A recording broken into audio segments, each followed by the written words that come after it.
A sheriff's office says it's being threatened by ICE if it won't break state law to help with immigration detentions.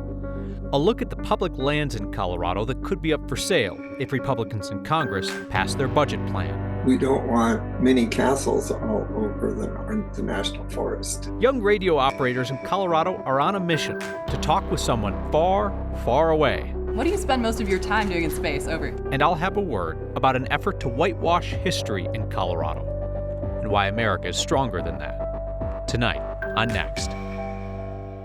The Jefferson County Sheriff's Office is in a standoff with immigration agents, saying that ICE is threatening to continue a public pressure campaign against the Sheriff's Office if it won't agree to break state law to help immigration agents.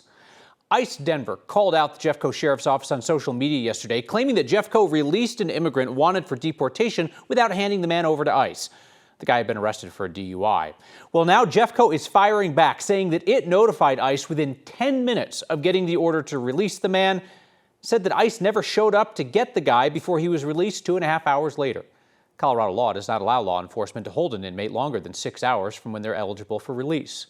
The Sheriff's Office said it reached out to ICE and was told, quote, "If we do not provide ICE extra time to coordinate inmate pickups from our facility in violation of Colorado law, deceptive posts like yesterday's will become the norm." We reached out to ICE about that allegation from the Sheriff's Office and haven't heard back.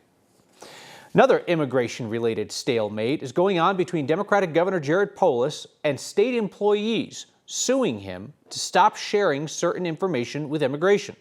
At issue is whether Colorado should be helping ICE find immigrant children, and whether ICE just wants to make sure those children are okay, or whether they want to round up those kids for deportation. Our Marshall Zellinger has a closer look. This is the subpoena the Department of Homeland Security sent to the Colorado Department of Labor and Employment in April.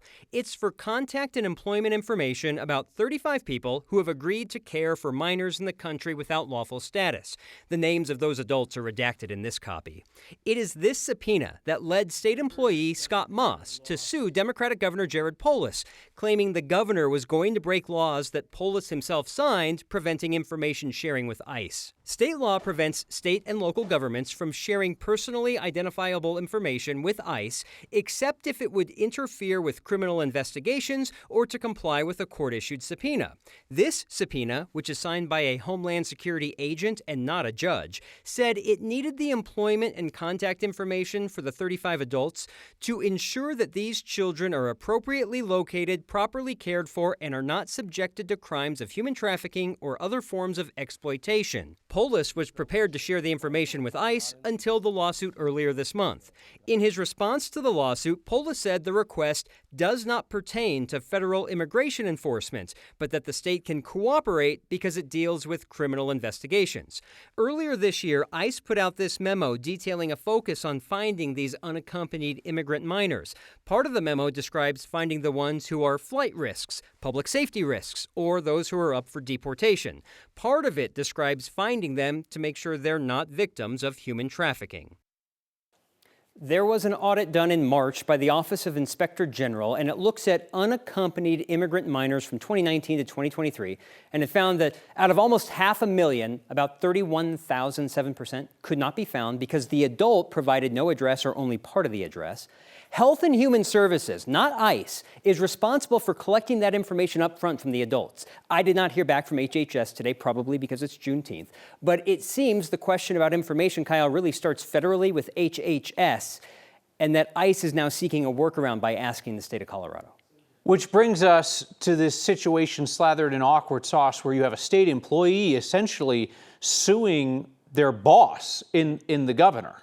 And the start of the response from Polus in this lawsuit was the request wasn't to you, state employee, it was to your employer.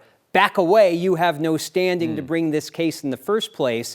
If your employer had a problem with it, maybe that would be something, but you're just the employee, so back off. An interesting test case. You'll continue to follow it. Marshall, thank you. The Mesa County deputy who pulled over a college student, then tipped off ICE about her in a group chat, is now on administrative leave. Mesa County says what happened was a violation of state law. The 19-year-old from Utah Caroline Diaz-Goncalves was pulled over by a deputy on I-70 near Loma on June 5th. She was then released with just a warning for following a truck too closely. But soon after, Diaz-Goncalves was stopped again, this time by federal agents, who detained her and took her to the ICE facility in Aurora. The Mesa County Sheriff's Office says it was one of their deputies that notified the agents in a group chat that was supposed to be used for drug investigations. Diaz-Goncalves' attorney says she posted bond yesterday, but as of tonight, records show she is still in ICE custody. A federal judge has delivered a win, at least temporarily, for Colorado and nearly 20 other Democrat-led states by blocking the Trump administration from forcing those states to help with immigration enforcement in order to get transportation money. 20 attorneys general sued, arguing the administration was trying to hold federal funds hostage to coerce them into following Trump's immigration agenda. Said the Department of Transportation doesn't have authority to impose immigration-related conditions on congressionally approved funding. A judge in Rhode Island issued a ruling today granting the state's request for an injunction. Senate Republicans are hoping to sell off millions of acres of public land in the West, including here in Colorado. Tonight, our Evan Krugel shows us just which pieces of land could be up for grabs. Colorado's western slope is home to some of the most breathtaking public land in the entire nation.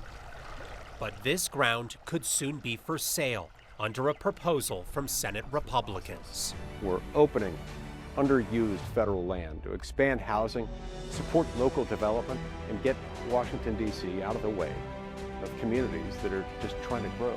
Utah Republican Senator Mike Lee is hoping to sell off 3.3 million acres of land across 11 western states to create more housing and to generate billions of dollars in government revenue. If we lose that, there's no saying that we're ever going to get that back. Lauren Bogard is no cartographer, but as an advocate for public lands, she's been poring over maps, trying to figure out what could be sold nationwide. We're talking 250 million acres that could be under consideration. Right here in Colorado, that could amount to 14 million total acres of our public lands that could be on the chopping block. This map from the Wilderness Society shows what land could be included. The orange is 5 million acres of BLM land, and the green is 9 million acres of national forest, including land that backs up to Jay Fetcher's ranch near Steamboat Springs. We don't want mini castles all over the national forest. Jay says his cattle use public lands to graze on and says ranchers could lose their jobs if nearby land gets sold. They couldn't survive. That's just sad to me. And while it's unlikely we see a castle built at Hanging Lake, high-rise apartments next to Brainerd Lake, or waterfront mansions at Maroon Bells, the land next to all three does fit the criteria for potential sale. We're talking about a significant amount of public lands that our citizens would lose access to. Now, most of that eligible Colorado land does fall in Republican Representative Jeff Hurd's district. We reached out multiple times but did not hear back. We do know national parks, national monuments, and wilderness areas are off limit to this sale. But Kyle, it appears most BLM land and national forest land could be considered under this bill. The uncertainty about it, though, allows critics to be like, look, the most beautiful places could be sold, but it also allows proponents to be like, no, we wouldn't sell anything you really care about. Don't worry about it. Right. It's really vague how it's written. Okay, we're probably not going to see a houseboat on that lake next to Maroon Bells, but certainly the vagueness of this is something that's catching people off guard because there's so much land and we don't know exactly where they could sell. Yeah. Well, people are invested. We know they care a lot. So thank you, Evan. Appreciate it. State legislators cut more than $1 billion out of the budget this past session, and depending what happens with the Republican majority's budget bill in Congress, Colorado could be looking at cuts just that deep next year. Colorado's budget team at the Capitol got a less than ideal update from the bean counters this week. To hold spending at the same level next year, state will need to find $700 million. If Congress reduces funding for Medicaid or SNAP food benefits, then Colorado would need to find even more funding or cut benefits. It's possible legislators even get called back for a special session to deal with this. Now, as for Tabor refunds, taxpayer bill of rights refunds, that's the money you get back if the state collects more than it's allowed under the law.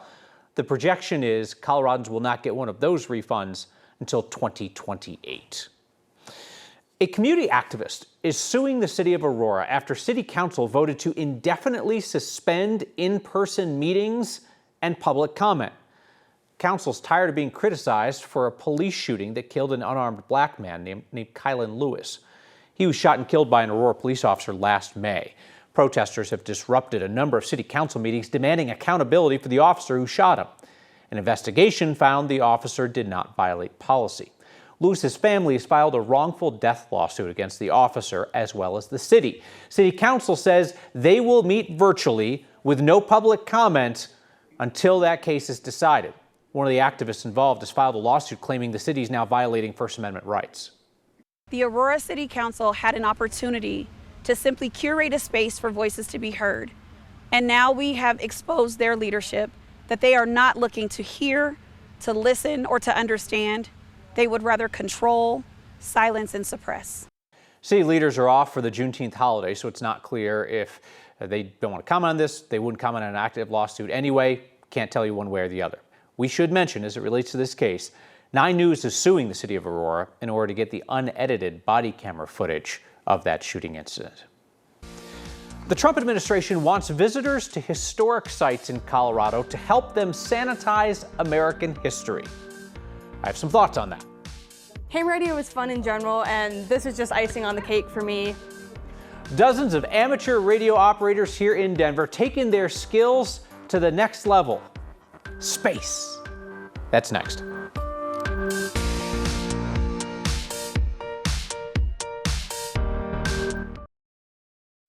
President Trump's pick to oversee Colorado River issues could turn out to be great for Arizona, not so hot for Colorado. Trump tapped the former head of a water project in Arizona, Ted Cook, to be the next commissioner of the U.S. Bureau of Reclamation. He spent most of his career on the project that brings Colorado River water to Phoenix. The former general manager of the Colorado River District told KUNC Radio that the nomination's a win for Arizona as well as the other lower basin states, so California, Nevada. The nomination comes during tense negotiations between 7 states about how to split up the shrinking amount of water coming from the Colorado. If those states can't reach a deal by the deadline in 2026, it would be up to the feds to parcel out the water, a deal that would include the president's man from Arizona.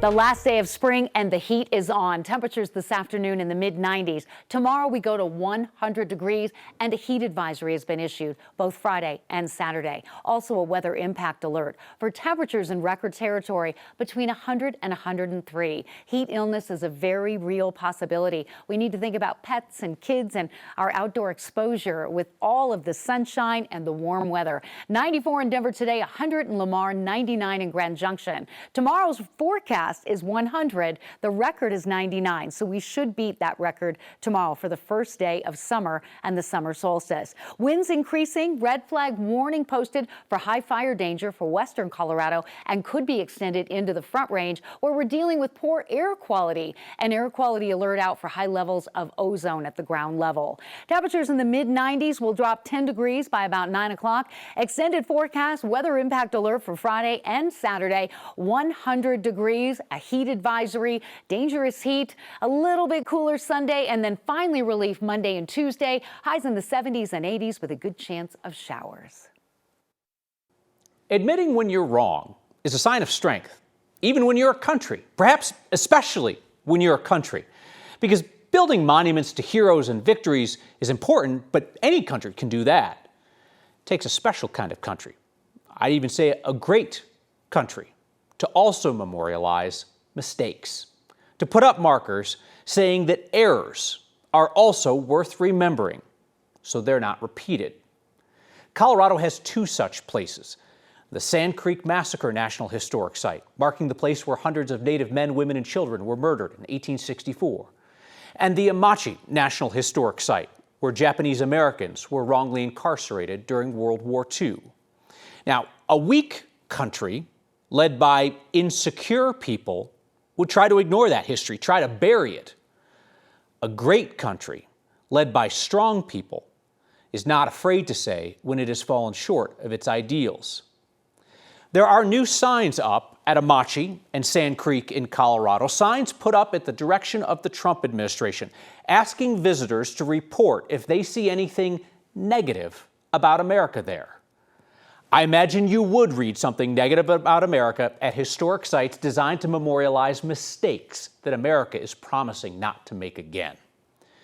It doesn't take courage or strength for a dictator to pin on a chest full of unearned military medals, or for a leader to build a statue of himself, or to order tanks and missiles to parade before him.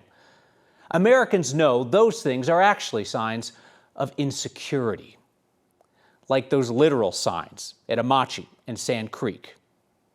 Fortunately, Americans are not that fragile or that small. Americans know this country is at its greatest when its history isn't whitewashed out of weakness. A hands-on lesson in communication for young Coloradans has them talking to an astronaut. That's next.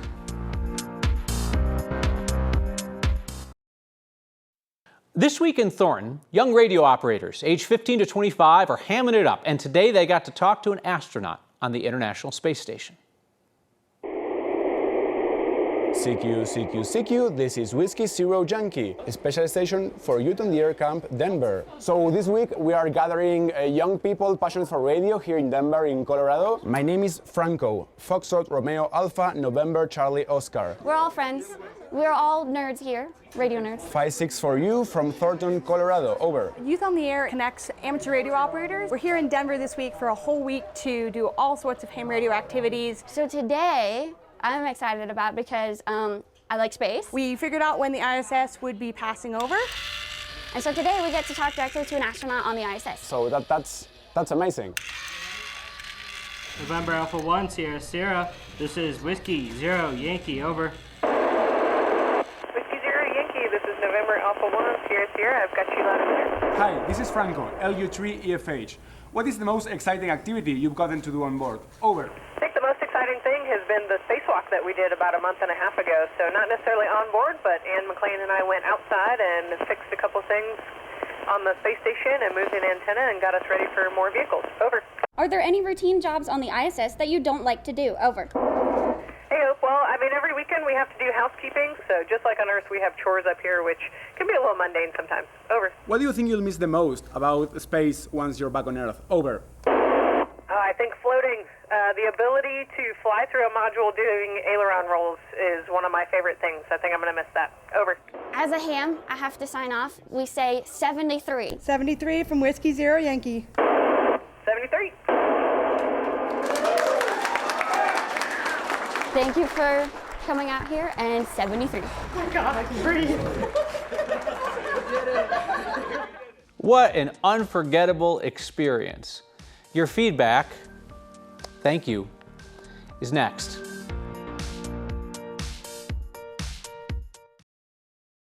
Sifting through a ton of your feedback on tonight's commentary about the new signs that have gone up at historic sites, including Amachi and Sand Creek, asking people to inform to the government if they read something negative about America there.